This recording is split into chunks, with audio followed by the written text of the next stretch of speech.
2 eggs. That's how this whole thing started. Hidden behind a waterfall, not on any map. The black one didn't crack open. It exploded. The white one didn't hatch. She just appeared. First plasma blast. Clean through the TV. No warning. She didn't practice. She just walked off the edge and went up. Then the hunters came. And they took her. And that's when Toothless stopped being a pet and became something else entirely.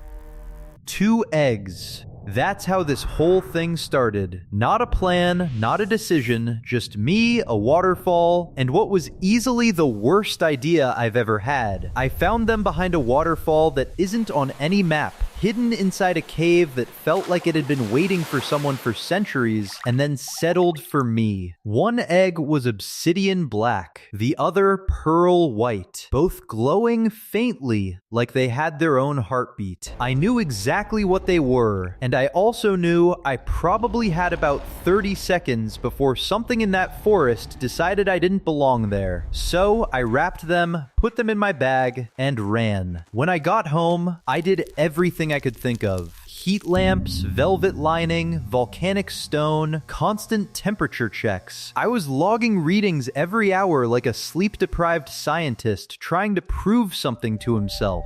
That first night, I just sat there in the dark, watching them glow. And for a while, it felt peaceful, right up until I realized I hadn't slept in over a day, and my coffee had gone cold more times than I could count. 3 days passed with nothing. No cracks, no movement, no sound. I genuinely started to wonder if I had dragged home 2 very expensive rocks and completely lost my mind. Then night 4 happened. There was one sound, a slow scratch from inside the black egg, like something testing the surface. I barely had time to react before it exploded outward. Not cracked, not broken, just gone.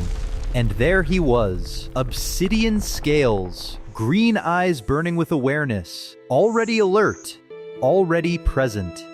He didn't even look at me. He went straight to the white egg, nudged it once, then settled beside it like he'd taken on a job he hadn't been asked to do. About an hour later, the second egg didn't crack either. It dissolved, almost gently, and she stepped out instead of stumbling.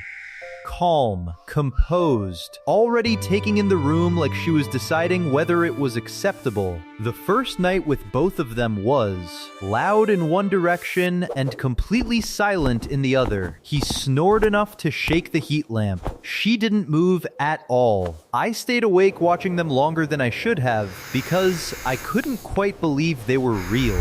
I thought the hard part was over. I was wrong. The next afternoon, I left them alone for 20 minutes.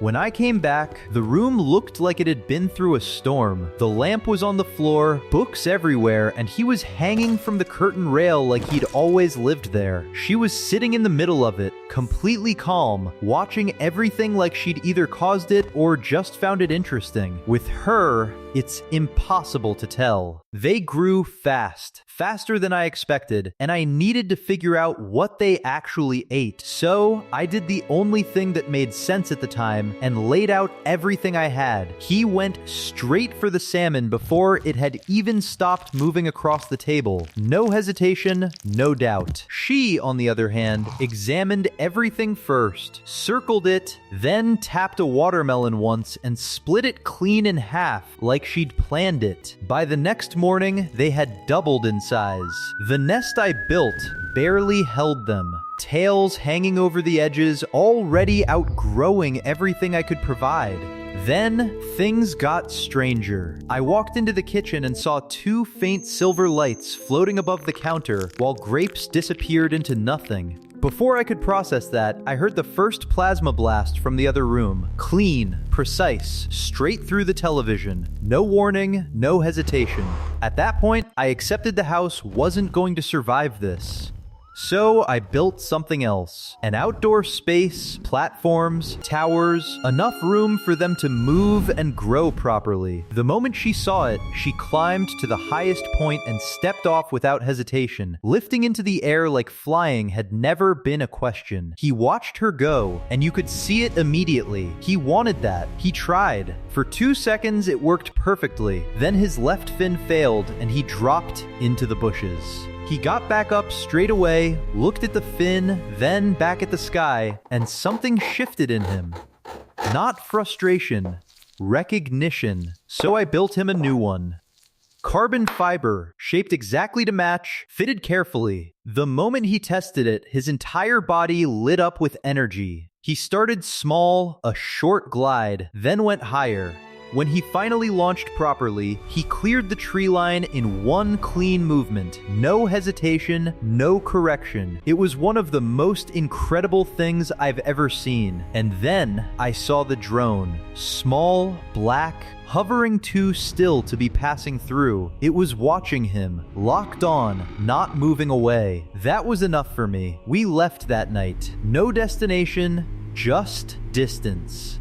Deep into the mountains, far enough that nothing would follow. When we arrived, the space opened up and they took to the sky immediately. Black and white against the morning light, moving like they had been waiting their entire lives for that moment. For a while, it was perfect. Until it wasn't. The helicopters came in fast, low, already prepared. I barely had time to react before the nets were deployed. She tried to avoid it, but it caught her mid-flight. He didn't hesitate. He dropped straight after her. What happened next changed everything. He landed and went completely still, and then his entire form shifted. Light spread across his body, building, intensifying, until he wasn't the same creature anymore. This wasn't something new. It was something that had always been there. He walked forward, calm, controlled, and nothing in front of him held for long.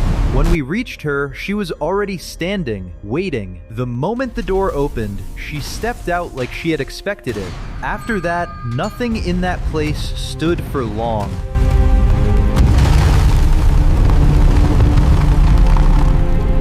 When it was over, they didn't stay. They didn't even look back. We returned to the waterfall where it started. The cave was the same.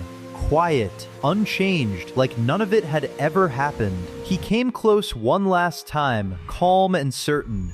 She stayed back, watching, then gave a single, deliberate nod. And then they left. I drove home alone. Same road, same car, but everything felt different. Like the space they had filled didn't leave with them completely. The only thing left behind was a single blue scale near the cave. I still have it, and I'll be back there again. Toothless has been sitting at the subscribe button for 3 hours. Light Fury already unfollowed you twice, just to make a point. One of them is going to fire a plasma blast through your phone if you don't hit like right now. The other one is just going to stare at you until you do. And trust me, the stare is worse. Subscribe. Like. Do it before she starts judging your entire personality.